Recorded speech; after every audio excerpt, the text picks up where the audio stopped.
రవి ప్రకాష్ సిలికానాంధ్ర ఆసుపత్రి Kuchipudi super speciality వైద్య సేవలు పూర్తిగా ఉచితం. డాక్టర్ మంత్రి జగన్మోహన్ రావు గారు అట్లాగే ఎమ్మెల్సీ అరుణ్ కుమార్ గారి ఆధ్వర్యంలో నేతృత్వంలో తెలుగుదేశం పార్టీ విధానాలు నచ్చక పేదవారి పట్ల తెలుగుదేశం పార్టీ అనుసరించేటువంటి విధానాల పట్ల ముఖ్యంగా చంద్రబాబు నాయుడు గారు పేదవాళ్ళని అవహేళన చేసేటువంటి పరిస్థితిలో ఆ పార్టీలో ఉండటం ఇష్టం లేక ఇవాళ డాక్టర్ జగన్మోహన్ రావు గారు ఎమ్మెల్యే గారు అట్లాగే అరుణ్ గారి ఆధ్వర్యంలో వాళ్ళ నందిగా తెలుగుదేశం పార్టీలో చేరడం జరిగింది. ఆయన మొదటి నుంచి కూడా ఒక విద్యావంతుడిగా మరి ఒక ప్రభుత్వ ఉద్యోగిగా పనిచేస్తూ ఈ నందిగామ ప్రాంతాన్ని సేవ చేయడం కోసం నందిగామ చేసిన పరిస్థితి, నందిగామ వాస్తవ్యుడు, అట్లాగే నందిగామానికి మీద ప్రేమ, అట్లా ఇక్కడ ప్రజల పట్ల ప్రేమతో పనిచేసినటువంటి వ్యక్తి. నాకు కూడా అత్యంత ఆప్తుడు ఆయన మొదటి నుంచి కూడా. సో ఎప్పుడు కూడా ఈ ప్రాంతం పట్ల ఒక మక్కువతో, అలాగే ఒక మీడియా సంస్థ కూడా స్థాపించి ఎప్పటికప్పుడు ఇక్కడ వార్తలు ఏదైతే విధంగా జరిగే వాస్తవాలని ఎప్పటికప్పుడు నిర్భయంగా చెప్పడంలో కూడా విజయరాజు చాలా ఖచ్చితంగా వ్యవహరించాడు.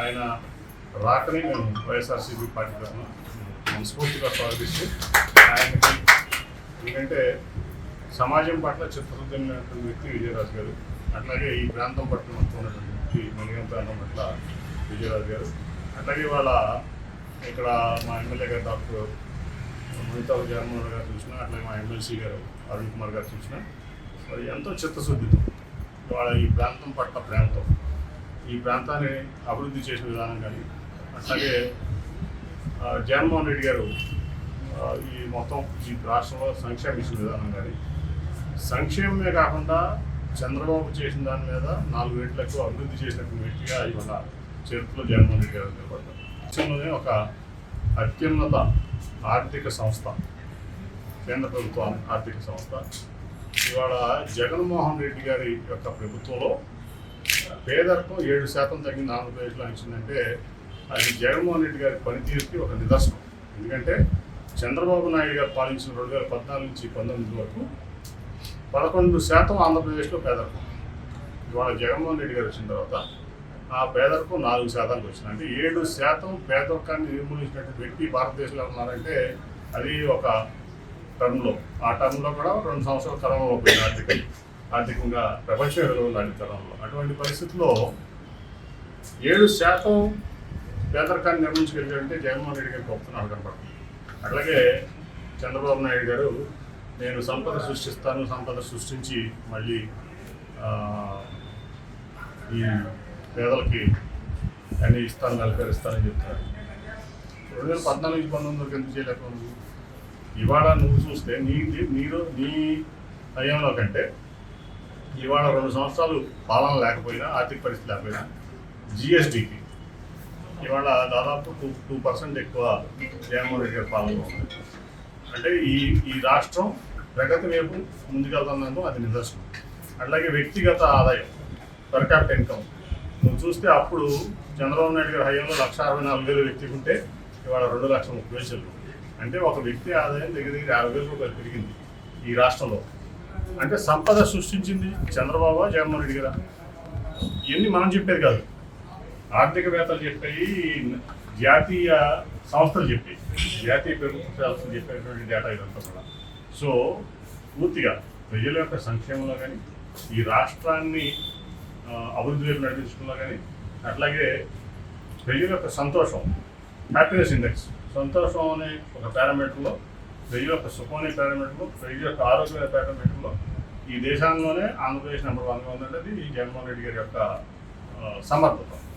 అట్లాగే వాళ్ళ పిల్లలకి, పేద పిల్లలకి ముఖ్యంగా పెద్ద రైతులందరూ కూడా 5 ఎకరాలు 10 ఎకరాలు ప్రభుత్వ స్కూల్ పెట్టాలి, బాగా చదువుకోవాలి మొక్కలు అని చెప్పి వాళ్ళ భూములు దానం ఇచ్చినటువంటి పరిస్థితి చూసాం. దాంట్లో ప్రభుత్వ పాఠశాల ఆరోగ్యంలో పెట్టి, అట్లాగే విజయవాడలో చూస్తే మీరు ఎలా కాలేజీనో, ఎస్ఆర్ కాలేజీనో, నిర్మలా స్కూల్, ఎన్ఎస్ఎం, ఎడ్కిన్సన్ ఇట్లాంటి మిషనరీ స్కూల్స్ వచ్చి ఏదైతే ఈ ధనికులు అందరూ కూడా ముఖ్యంగా భూస్వాములు ఆ రోజు ముందుకొచ్చి సమాజ హితువు కోసం ల్యాండ్స్ ఇస్తే పిల్లలకి విద్య చెప్పారు. ఆ తర్వాత మళ్ళీ వెనకబడింది. ఇవాళ ఆ రోజు ఆ విజయం బట్టి ఇవాళ ఈ 2 ప్రాంతాల నుంచి అనేక మంది చదువుకుని మరి విదేశాల్లో పెద్ద పెద్ద పేరు సంపాదించుకుని ఇవాళ మంచి మంచి స్థాయిలో ఉన్నారు. మళ్ళీ ఇవాళ వెనకబడినటువంటి పరిస్థితుల్లో మళ్ళీ జగన్మోహన్ రెడ్డి గారు ఆ స్కూల్స్ అన్నింటినీ కూడా అప్గ్రేడ్ చేసి మరి ఒక కార్పొరేట్ స్కూల్స్ కంటే బాగా చేసి దాన్ని ఇవాళ మన పిల్లలు ప్రపంచంతో పోటీ పడే విధంగా మన పేదవారి పిల్లలు ఆయన విద్యా విధానంలో పలు మార్పులు ఇచ్చారు. దాదాపు 14,000 crores అంతా ఖర్చు పెట్టడం జరిగింది. హెల్త్లో 18,000 crores ఖర్చు పెట్టడం జరిగింది. ఇప్పుడు సచివాలయ వ్యవస్థ కానీ లేకపోతే వీటిలో కానీ దాదాపు క్యాపిటల్ ఎక్స్పెండిచర్ 30,000 కోట్లు పెట్టారు. ఇప్పుడు ఏదైతే చంద్రబాబు నాయుడు చెప్తున్నాడో నేను అమరావతి కట్టాను అమరావతి పెట్టింది రైతులు ఇచ్చిన 33,000 ఎకరాలు గవర్నమెంట్ ల్యాండ్ 21,000 ఎకరాలు కాకుండా ఆయన పెట్టింది 10,000 కోట్లు. 10,000 కోట్లలో 1,500 కోట్లు కేంద్రం ఇచ్చింది. 2,000 కోట్లు బాండ్స్ అన్ని అమరావతి బాండ్స్ అని బాంబే లాంటివి ఇచ్చాడు. 6,500 కోట్లు అన్ని టెంపరీ బిల్డింగ్లు, అంతా ఫేక్, అంతా రియల్ ఎస్టేట్ వ్యాపారం. కానీ ప్రజల వద్ద పాలన కోసం ప్రజల వైద్యాన్ని వారి చెంతు తీసుకురావడం కోసం అట్లాగే రైతుల కోసం ఆర్బికల్ నిర్మించడం కానీ సచివాలయాలు కానీ విలేజ్ హెల్త్ క్లినిక్స్ కానీ అర్బన్ హెల్త్ క్లినిక్స్ కానీ ఈ కడతం కోసం సొంత బిల్డింగ్ కోసం 30,000 కోట్ల రూపాయలు జగన్మోహన్ రెడ్డి గారు ఖర్చు పెట్టారు. అట్లా చెప్పుకుంటా పోతే ఏ పారామీటర్లో కూడా చంద్రబాబు నాయుడు అనే వ్యక్తి జగన్మోహన్ రెడ్డి దరిదాపు కూడా వచ్చే పరిస్థితి లేదు. వాళ్ళు మీరు చూశారు, దాదాపు ఏదన్నా కానీ ఒక 1,60,000 ఉద్యోగాలు వాళ్ళ సెక్రటరియట్లు ఇచ్చారు, ప్రభుత్వ ఉద్యోగాలు. 2,40,000 వాలంటీర్లకు ఇచ్చారు ఉద్యోగాలు. అట్లా ప్రైవేట్ రంగంలో 2 లక్షల మందికి ఇచ్చారు. అంటే 6 లక్షల ఉద్యోగాలు జగన్మోహన్ రెడ్డి గారు 5 ఏళ్ళలో క్రియేట్ చేస్తే చంద్రబాబు నాయుడు 5 ఏళ్ళు ఇచ్చింది 38,000 ఉద్యోగాలు. అంటే 15 రెట్లు ఎక్కువ ఇచ్చాడు జగన్మోహన్ రెడ్డి గారు. అందులో 4 లక్షల ఉద్యోగాలు ప్రభుత్వ సెక్టర్లో అంటే రికార్డ్ బ్రేక్. ఈ మధ్యకాలం ఎక్కడ జరగల ఈ భారతదేశంలో.